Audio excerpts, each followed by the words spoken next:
Good morning my dear students. ఈరోజు భారత రాజ్యాంగంలోని ప్రవేశిక అనే అంశాన్ని మనం తెలుసుకుందాము.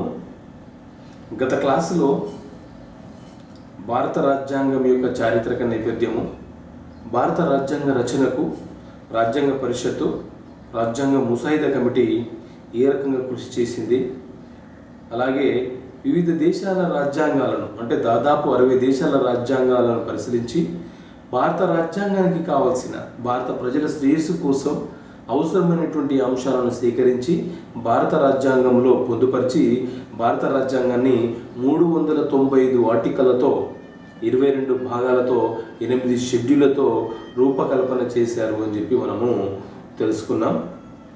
ఈ రాజ్యాంగ రూపకల్పన జరిగిన తర్వాత రాజ్యాంగంలో పొందపరచబడినటువంటి అంశాలను తెలుసుకుంటే భారత రాజ్యాంగము మరియు భారత రాజకీయ పాలన వ్యవస్థ మీద మనము పట్టు సాధించవచ్చు. భారత రాజ్యాంగము 395 ఆర్టికల్లతో రూపకల్పన చేయబడింది కాబట్టి ప్రతి ఆర్టికల్లో, ప్రతి ప్రకరణలో ఎలాంటి అంశాలను పొందపరిచారు అనే విషయాలను మనం క్లుప్తంగా సమగ్రంగా తెలుసుకుంటే భారత రాజ్యాంగం గురించి తెలుసుకున్న వాళ్ళం అవుతాం. సో భారత రాజ్యాంగం యొక్క మొదటి ప్రకరణ తెలుసుకోవడం కంటే ముందు భారత రాజ్యాంగంలో మొదటి సంపుటి, మొదటి పేజీ అయినటువంటి ప్రవేశిక గురించి ఈరోజు మనము తెలుసుకుందాం. ఈ ప్రవేశికని ప్రియంబుల్ అని అంటారు, ప్రవేశికని పీఠిక అని కూడా అంటారు. ప్రవేశిక అంటే ఏంటి? ప్రవేశిక భారత రాజ్యాంగంలో అంతర్భాగమా కాదా? దీని మీద సుప్రీంకోర్టు ఏ రకమైనటువంటి తీర్పులను ఇచ్చింది? ప్రవేశికకి ఎప్పుడు సవరించారు? ఏ సంవత్సరంలో సవరించారు? ప్రవేశిక సవరణలో భాగంగా ఎన్ని పదాలను ప్రవేశికలో చేర్చారు? అసలు ప్రవేశికకి మూలం ఏంటి అనే అంశాలను మనము తెలుసుకుందాం. ఇది ఒక చిన్న టాపిక్ అయినప్పటికీ సివిల్ సర్వీసెస్ నుంచి గ్రూప్ 1, గ్రూప్ 2, గ్రూప్ 3 మరియు గ్రూప్ 4లలో కూడా దాదాపు ఒక 3 ప్రశ్నలు రావడానికి అవకాశం ఉంటుంది. కాబట్టి ఈ చిన్న టాపిక్ అయినప్పటికీ కూడా దీన్ని క్లుప్తంగా తెలుసుకునే ప్రయత్నం చేద్దాం. So let's we go to the document.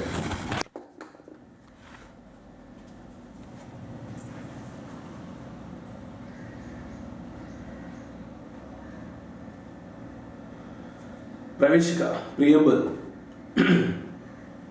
ప్రవేశికని preface of the Indian constitution అని కూడా అనవచ్చు, ముందు మాటగా కూడా మనం పిలుస్తాము. ప్రవేశిక రాజ్యాంగం ప్రవేశికతో ప్రారంభమవుతుంది. మొదటి పాయింట్ ఏంటంటే భారత రాజ్యాంగం అనేది ప్రవేశికతో ప్రారంభమవుతుంది. అంటే ఇది ముందు మాట లాంటిది అని అర్థం. ప్రవేశిక పాయింట్ 2, ప్రవేశిక భారత రాజ్యాంగం యొక్క సారాంశాన్ని వివరిస్తుంది. 395 ఆర్టికల్స్లలో పొందుపరిచినటువంటి అంశాలను క్రోడీకరించి, విశదీకరించి కీలకమైనటువంటి పదాలతో ప్రవేశికని రూపకల్పన చేశారు. కాబట్టి ప్రవేశిక భారత రాజ్యాంగం యొక్క సారాంశాన్ని, సమగ్రమైనటువంటి సారాంశాన్ని వివరిస్తుందని మనము చెప్పవచ్చు. పాయింట్ 3, 1946 డిసెంబర్ 13న నెహ్రూ ప్రవేశపెట్టినటువంటి ఆశయాల తీర్మానం, అంటే నెహ్రూ ఒక తీర్మానాన్ని ప్రవేశపెట్టాడు. రాజ్యాంగం యొక్క లక్ష్యాలేంటి, రాజ్యాంగం యొక్క ఆశయాలేంటి అనే ఒక తీర్మానాన్ని ప్రవేశపెట్టడం జరిగింది. ఆ తీర్మానం యొక్క మూలమే ప్రవేశిక అని మనము చెప్పవచ్చు. అంటే ప్రవేశికకు మూలం ఏంటి అంటే నెహ్రూ ప్రవేశపెట్టినటువంటి ఆశయాల తీర్మానమే ప్రవేశికకు మూలం, బీజం అని కూడా చెప్పవచ్చు. ఈ ప్రవేశికని పీఠిక అని కూడా పిలుస్తారు. ప్రవేశిక రాజ్యాంగానికి ఆత్మ వంటిదని చెప్పి డాక్టర్ బిఆర్ అంబేద్కర్ గారు ప్రస్తావించారు. ప్రవేశిక రాజ్యాంగానికి ఎందుకు ఒక ఆత్మ వంటిది అని అంటే 395 ఆర్టికల్స్లో పొందపరిచినటువంటి అంశాలను కీలకమైనటువంటి పదాలతో ప్రవేశికని రూపకల్పన చేశారు. కాబట్టి ఈ ప్రవేశిక అనేది రాజ్యాంగానికి ఆత్మ వంటిది మరియు ప్రాణం వంటిది అని డాక్టర్ బిఆర్ అంబేద్కర్ గారు ప్రస్తావించడం జరిగింది. అలాగే ప్రవేశిక అనేది భారత రాజ్యాంగం యొక్క ప్రధాన లక్షణం. భారత రాజ్యాంగం యొక్క ప్రధాన లక్షణం ఎందుకు అనంటే రాజ్యాంగానికి వివిధ లక్షణాలను కలిగి ఉంది. భారత రాజ్యాంగము వివిధ లక్షణాలను కలిగి ఉంది. ఒకటి, భారత రాజ్యాంగం స్వతంత్ర న్యాయ వ్యవస్థని కలిగి ఉంది. 2, భారత రాజ్యాంగం దృఢమైనది అదృఢమైనదిగా చెప్పవచ్చు. 3, భారత రాజ్యాంగం సుదీర్ఘమైనది. భారత రాజ్యాంగం ప్రాథమిక హక్కులను విధులను కలిగి ఉంది. భారత రాజ్యాంగం ఏకపౌరసత్వాన్ని కలిగి ఉంది. భారత రాజ్యాంగం ఓటు హక్కును కలిగి ఉంది. ఇవన్నీ కూడా లక్షణాలు. వీటితో పాటు ప్రవేశిక కూడా భారత రాజ్యాంగం యొక్క లక్షణమని మనం చెప్పవచ్చు. అలాగే ఈ భారత రాజ్యాంగంలోని ప్రవేశికకు మూలమైనటువంటి ఆ నెహ్రూ ప్రవేశపెట్టిన ఆశయాల తీర్మానం ఎలాగో రాజ్యాంగ నిర్మాతలకు ప్రేరణ కలిగించిన కొన్ని విప్లవాలు కూడా ప్రవేశిక రూపకల్పనకు నాంది పలికాయని చెప్పవచ్చు. అమెరికా విప్లవం, ఫ్రెంచ్ విప్లవం, రష్యా విప్లవం, ఈ ప్రపంచ దేశాల్లోని పెద్ద దేశాలైనటువంటి అగ్రరాజ్యాలైనటువంటి అమెరికా, ఫ్రెంచ్, రష్యాలలో ప్రజలకు స్వేచ్ఛనివ్వకపోవడం, ప్రజల మధ్య అసమానతను సృష్టించడం, దేశ సంపదను కేవలం కొన్ని వర్గాలు మాత్రమే అనుభవించడం చేత ప్రజలలో ఒక అసహనం పెరిగి విప్లవం అనేది మొదలైంది. సో అలాంటి విప్లవాలు భారతదేశంలో రావద్దని చెప్పి ప్రవేశికని చాలా జాగ్రత్తగా రూపకల్పన చేయడం జరిగింది. సో ఒక రకంగా ప్రవేశిక రూపకల్పనకు అమెరికా, ఫ్రెంచ్, రష్యా విప్లవాలు కూడా కారణాలుగా మనము చెప్పవచ్చు. ఈ ప్రవేశిక అనేది భారత ప్రజలమైన మేము అనే వాక్యాలతో, పదాలతో ప్రారంభమవుతుంది. ప్రవేశికలో కొన్ని పదాలను చేర్చి, కీలకమైనటువంటి పదాలను చేర్చి వాక్యాలతో పారాగ్రాఫ్ని సంపూర్ణంగా రూపకల్పన చేశారు. ఈ పారాగ్రాఫ్లో పొందపరిచినటువంటి కీలకమైనటువంటి పదాలను మనం పరిశీలిస్తే భారత ప్రజలమైన మేము అనే వాక్యంతో ప్రారంభమై సామ్యవాదం, లౌకిక తత్వం, ప్రజాస్వామ్యం, గణతంత్ర రాజ్యాంగాన్ని నిర్మించుకునేందుకు పౌరులందరికీ సాంఘిక, ఆర్థిక, రాజకీయ న్యాయాన్ని, ప్రజల యొక్క ఆలోచనని, భావ ప్రకటన స్వేచ్ఛని, వారిలో విశ్వాసాన్ని కలిగించడము, ధర్మాన్ని పాటించేటట్లు చేయడము, అంతస్తులోను అవకాశాల్లోనూ ప్రజలందరికీ కూడా సమాన అవకాశాన్ని కల్పించడము, వ్యక్తి గౌరవాన్ని, అలాగే జాతీయ సమైక్యతను, సమగ్రతను సంరక్షించడము అనే ముఖ్యమైనటువంటి పదాలను చేరుస్తూ ప్రవేశికని రూపకల్పన చేశారు. ఈ ప్రవేశిక 1949 నవంబర్ 26న రాజ్యాంగ పరిషత్ ఆమోదించి శాసనంగా రూపొందించుకొని తమకు తాముగా సమర్పించుకొని ఆ తర్వాత భారతదేశానికి ఒక వరప్రసాదంగా ప్రకటించడం అనేది జరిగింది. ఇది ప్రవేశికలో ఉన్నటువంటి కీలకమైనటువంటి పదాలు. సామ్యవాదం కావచ్చు, లౌకిక తత్వం కావచ్చు, ప్రజాస్వామ్యం, గణతంత్ర రాజ్యాంగం నిర్మించుకోవడము, ఇలా కీలకమైనటువంటి పదాలతో ప్రవేశికని రూపకల్పన చేశారు. ఈ ప్రవేశికకు సంబంధించి వివిధ సందర్భాల్లో సుప్రీంకోర్టు వివిధ తీర్పులను ఇవ్వడం జరిగింది. ప్రవేశిక భారత రాజ్యాంగంలో కేవలం ముందు మాట లేదా ప్రవేశిక అనేది భారత రాజ్యాంగంలో అంతర్భాగమా, అంటే అంతర్భాగమా కాదా అనే ప్రశ్నలు తలెత్తినప్పుడు సుప్రీంకోర్టు వివిధ సందర్భాల్లో ప్రవేశిక గురించి ప్రస్తావించడం అనేది జరిగింది.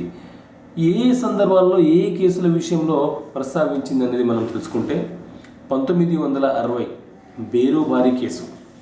బేరుబారి అనేది భారత్, పాకిస్తాన్ల మధ్య ఒక ప్రాంతం. ఈ భూభాగాన్ని భారత్ పాక్ల మధ్య మార్పిడి విషయంలో వచ్చిన వివాదంపై నిబంధన 143 ప్రకారం రాష్ట్రపతి సుప్రీంకోర్టు సలహాను కోరుతాడు. అందులో భాగంగా సుప్రీంకోర్టు ఆ సమస్యను పరిష్కరిస్తూ తీర్పునిస్తూ ప్రవేశికని గురించి కూడా ప్రస్తావించడం జరుగుతుంది. ప్రవేశిక అనేది రాజ్యాంగం యొక్క అంతర్భాగం కాదు, రాజ్యాంగం యొక్క అంతర్భాగం కాదు, ఇది కేవలం ప్రీఫేస్ లాంటిదే అని బేరుబారి కేసులో సుప్రీంకోర్టు తన తీర్పునిస్తుంది. అట్లాగే 1973లో కేశవనంద భారతి కేసు. ఈ కేసులో సుప్రీంకోర్టు ప్రవేశిక భారత రాజ్యాంగంలో అంతర్భాగం అని పేర్కొంటుంది. మరి ఈ కేశవనంద భారతి కేసు ఏంటి అంటే, కేశవనంద భారతి అనే వ్యక్తి కేరళ రాష్ట్రంలోని హిందూ మఠానికి పీఠాధిపతి. కేరళ రాష్ట్రం భూ సంస్కరణల చట్టం ప్రకారము ఆ హిందూ మఠానికి సంబంధించిన ఆస్తుల మీద ఆంక్షలను విధిస్తారు. దానిని సవాల్ చేస్తూ ఆ పీఠాధిపతి సుప్రీంకోర్టులో కేసు వేశాడు. ఈ కేసు పరిష్కార నిమిత్తం సుప్రీంకోర్టు తీర్పునిస్తూ ప్రవేశిక అనే అంశాన్ని కూడా ప్రస్తావిస్తుంది. ప్రవేశిక అనేది భారత రాజ్యాంగంలో అంతర్భాగమని, దాన్ని సవరించే అధికారం పార్లమెంటుకే ఉంటుంది, కానీ పరిమితంగానే ఉంటుంది, అపరిమితంగా ఉండదు. అలాగే ఇంతకుముందు ప్రవేశికలో చేర్చిన పదాలను తొలగించే అధికారం మాత్రం పార్లమెంటుకు లేదు. అవసరమైతే అదనపు పదాలను ప్రవేశికలో చేర్చవచ్చు అని చెప్పి కేశవానంద భారతి కేసులో సుప్రీంకోర్టు తీర్పునిస్తుంది. దీని ప్రకారం ప్రభుత్వం స్వరణ్ సింగ్ కమిటీని నియమించి ఆ కమిటీ సిఫార్సు మేరకు 1976లో 42వ రాజ్యాంగ సవరణ ద్వారా సామ్యవాదం, లౌకిక తత్వం, సమగ్రత, సోషలిజం, సెక్యులరిజం, ఇంటిగ్రిటీ అనే పదాలను ప్రవేశికలో చేర్చడం జరిగింది. సో నోట్ దిస్ పాయింట్, ఇది చాలా కీలకమైనటువంటి అంశం.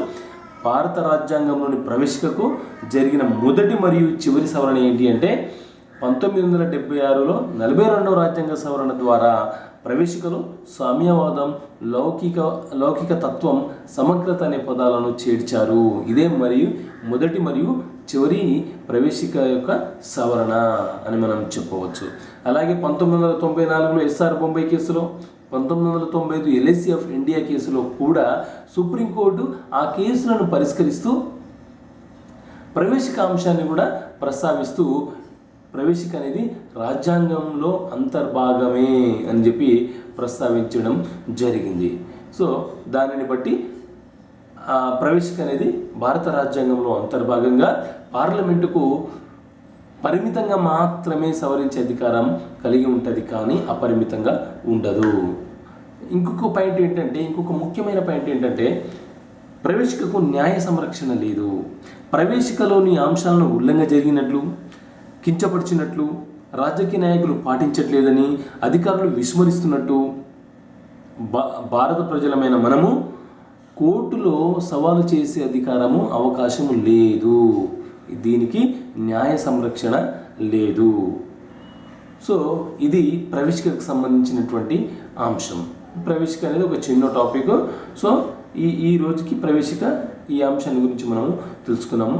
Tomorrow we discuss on article 1 to 4 భారత రాజ్యాంగంలోని భూభాగము, ఆర్టికల్ 1 నుంచి 4, ఆ తర్వాత 5 నుంచి 11 అనే అంశాలను మనము తెలుసుకుందాం. Okay, thank you very much.